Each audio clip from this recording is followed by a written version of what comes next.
আল্লাহ বলেন, বন্ধু জীবনভর গুনার নাফরমানি করে জাউকা, যারা আপনার সামনে আসলো, চাই জীবিত থাকাকালীন, চাই কি এখন ইন্তেকালের পরে রওজা শরীফে ওইখানে আপনার সামনে এসে দাঁড়ালো, দাঁড়াইয়া কি করলো?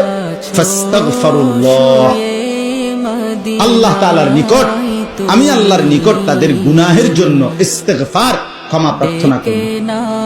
ওয়াস্তাগফারা লাহুমুর রাসূল, আর আপনি রাসূলও তাদের জন্য আমি আল্লাহর কাছে মাফ চাইলেন, আপনিও কইলেন যে আল্লাহ দেন, মাফ করে দেন।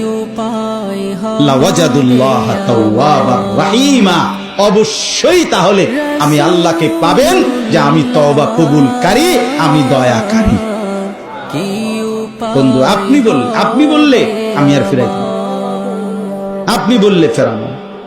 সুবহানাল্লাহ। এজন্য রাসূলুল্লাহ সাল্লাল্লাহু আলাইহি ওয়াসাল্লামের রওজা মুবারক জিয়ারতের সবচেয়ে বড় একটা লাভবান বিষয় হলো যে এর দ্বারা আমি যদি নবীর কাছে সুপারিশ কামনা করি, আমি যদি তার কাছে দাঁড়িয়ে বলতে পারি চোখের পানি ফেলে, হে আল্লাহর রাসূল সাল্লাল্লাহু আলাইহি ওয়াসাল্লাম, আমার আল্লাহর কাছে আমি মাফ চাইতেছি, আপনি কবুল করুন। আপনি বলেন, আর আল্লাহ তাআলার কাছে নবী যদি বলে, তো আল্লাহ তাআলা ওই বান্দার, ওই মুমিনের সমস্ত জিন্দেগি গুনাহ মাফ করবেন। এটাই আল্লাহ এখানে, এইটাই আজকে বললাম, এই একটা আয়াতে বল।